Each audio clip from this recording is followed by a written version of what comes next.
اعوذ باللہ من الشیطان الرجیم بسم اللہ الرحمن الرحیم۔ دجال کہاں ہے؟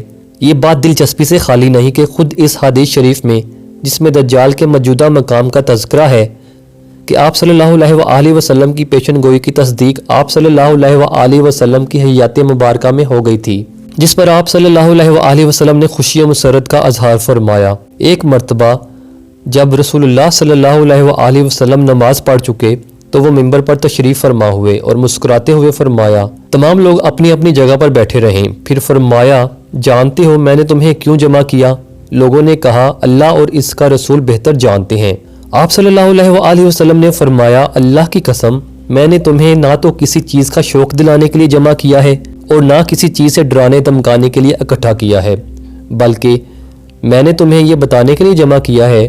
ایک شخص تھا جس کا نام تمیم داری تھا، جو پہلے عیسائی تھا۔ وہ میرے پاس آیا، اس نے بیعت کی اور اسلام میں داخل ہو گیا۔ اس نے مجھے ایسا واقعہ سنایا جو ان باتوں سے تعلق رکھتا ہے جو میں تمہیں دجال کے بارے میں بتایا کرتا ہوں۔ اس نے مجھے بتایا کہ وہ لخم اور جذام قبیلہ کے 30 آدمیوں کے ہمراہ ایک بحری جہاز میں سمندر کے سفر پر روانہ ہوا۔ سمندر کی لہریں مہینہ بھر انہیں ادھر ادھر دھکیلتی رہیں، یہاں تک وہ ایک جزیرے میں پہنچ گئے۔ اس وقت سورج غروب ہو رہا تھا۔ وہ ایک چھوٹی کشتی میں بیٹھ کر جزیرے میں داخل ہوئے۔ جب وہ جزیرے میں داخل ہوئے تو انہیں ایک جانور ملا جس کے جسم پر بہت بال تھے۔ بالوں کی کثرت کی وجہ سے انہیں اس کے آگے پیچھے کچھ پتہ نہ چل رہا تھا۔ انہوں نے کہا، تیرا ستیہ ناس ہو، تو کیا چیز ہے؟ اس نے کہا کہ میں جساسہ ہوں۔ انہوں نے پوچھا، یہ جساسہ کیا چیز ہے؟ اس نے کہا، اے لوگو، خانقاہ میں موجود اس آدمی کی طرف جاؤ، وہ تمہاری خبریں سننے کا بڑا تجسس سے انتظار کر رہا ہے۔ بیان کرنے والا بتاتا ہے، جب اس نے آدمی کا ہم سے ذکر کیا تو ہمیں خوف لاحق ہوا کہ یہ جانور شیطان نہ ہو۔ پھر ہم تیزی سے چلے اور خانقاہ میں داخل ہو گئے۔ وہاں ہم نے باری بھر کم قد کاٹ کا ایک آدمی دیکھا جس کے گھٹنوں سے ٹخنوں تک بندھی ایک لوہے کی زنجیر تھی اور اس کے ہاتھ اس کی گردن کے ساتھ بندھے ہوئے تھے۔ ہم نے پوچھا، تیرا ستیہ ناس ہو، تو کیا چیز ہے؟ اس نے کہا، میرا پتہ تمہیں جلد چل جائے گا، یہ بتاؤ کہ تم کون ہو؟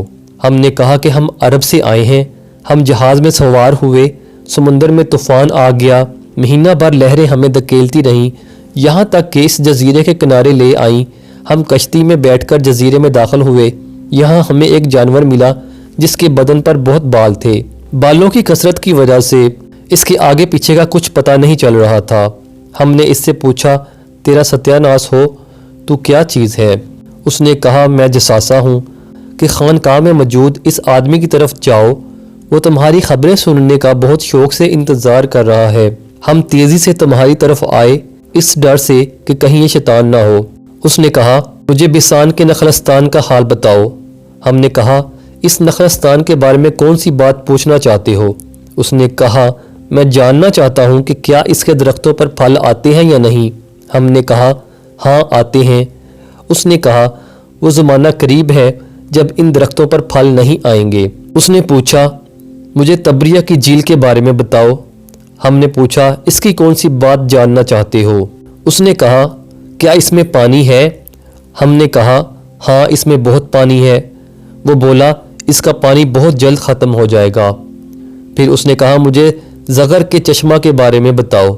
ہم نے پوچھا، کون سی بات معلوم کرنا چاہتے ہو؟ زنجیر میں جکڑے آدمی نے کہا، کیا چشمہ میں پانی ہے اور لوگ اس پانی سے کھیتوں کو سیراب کرتے ہیں؟ ہم نے کہا، اس میں بہت پانی ہے اور شہر کے رہنے والے اس سے کھیتوں کی آبیاری کرتے ہیں۔